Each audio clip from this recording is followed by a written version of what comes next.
Ako may dugong Moro, kuya naman siguro, naintindihan ninyo yan. At pwede ba tayong mag-usap? In the meantime, we do not fight.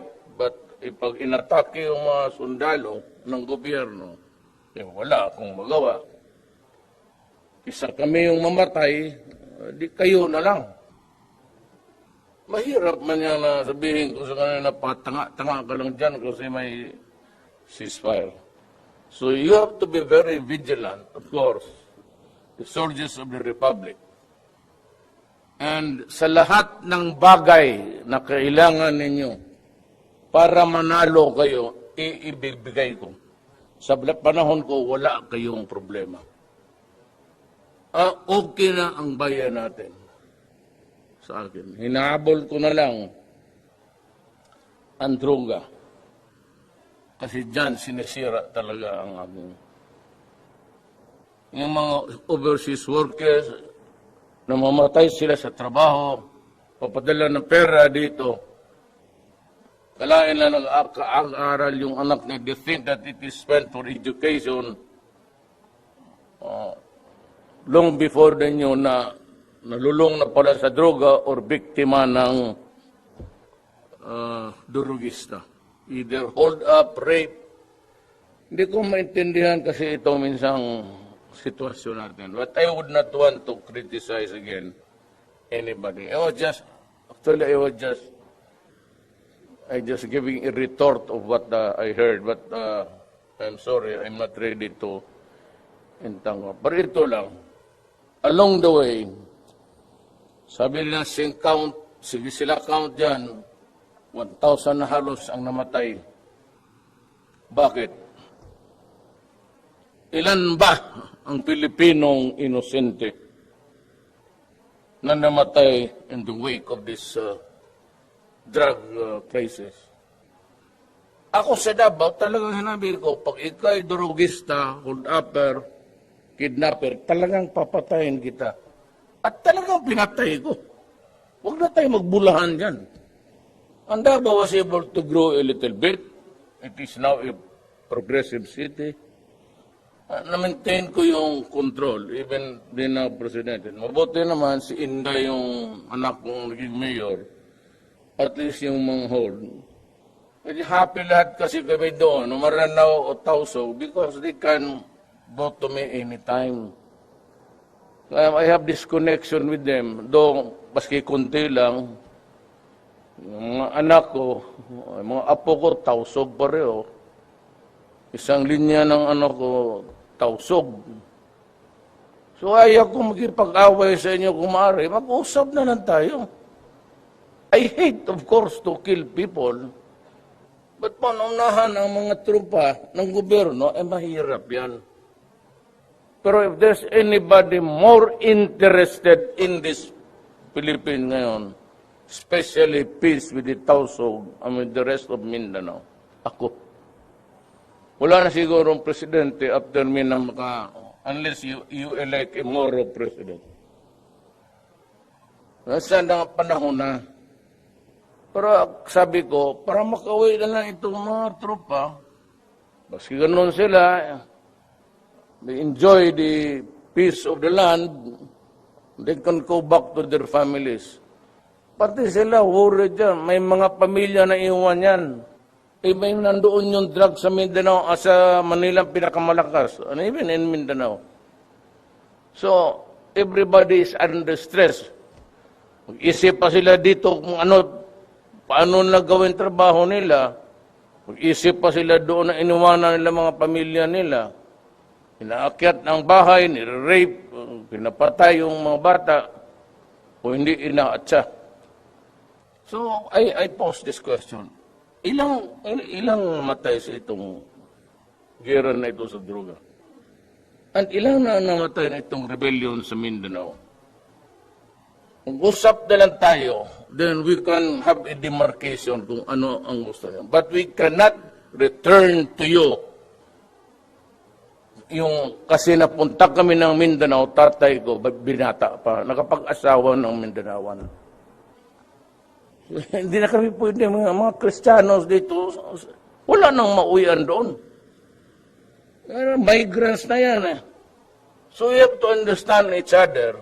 For after all, only because of religion, daradala ng mga Espanyol, ang Islam dito sa Mindanao. But Islam was ahead.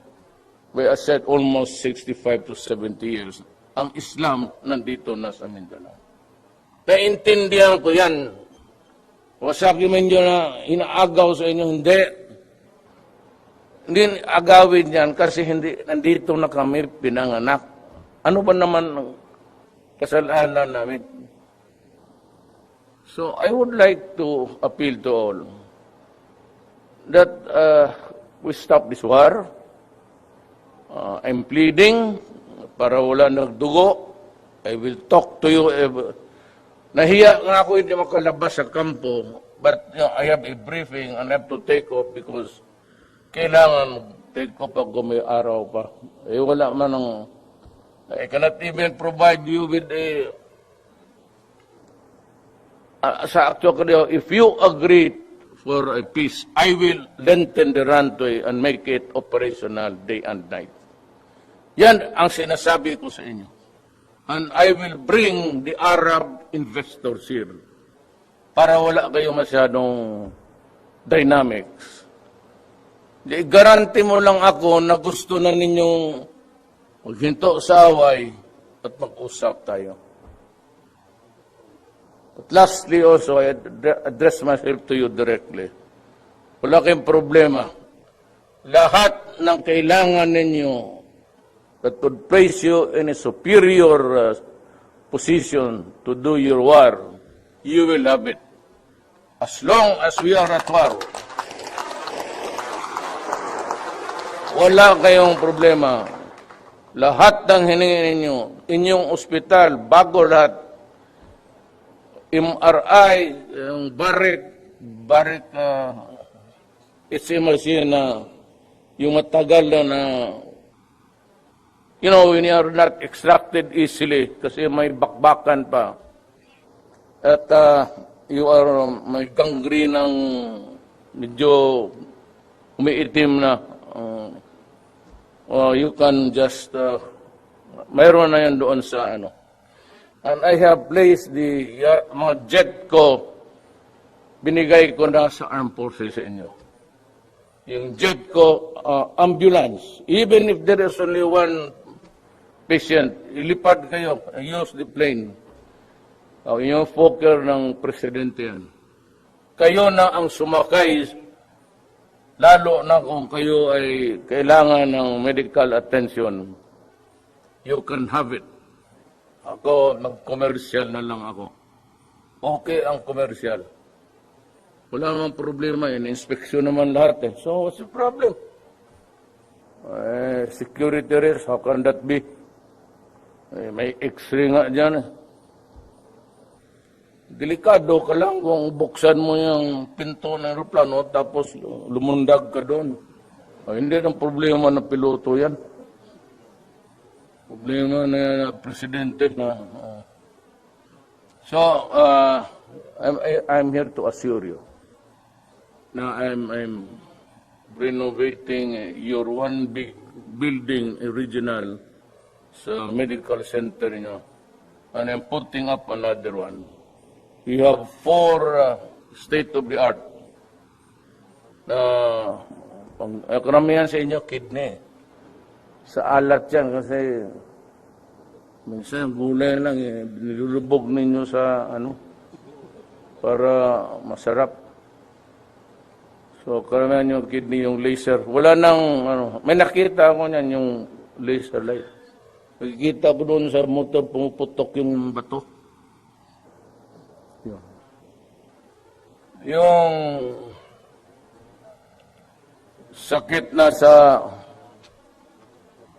puti na, puta yan na. Pa-injection ka na sa doktor mo. Iwakap. Mawaki ka. Puta. Ano ba bata? Ayaw kaya magbili ng kondon. Yan, iba yun. Mahirap yung may kati ka ng ganon. Kamot ka ng kamot, barilan dyan. So, I said, you'd not be wanting. There will never be a time magsabi na pabayaan ng armed forces, hindi nabigyan ito, hindi nabigyan nun. And even in the art of fighting, your equipments will be there.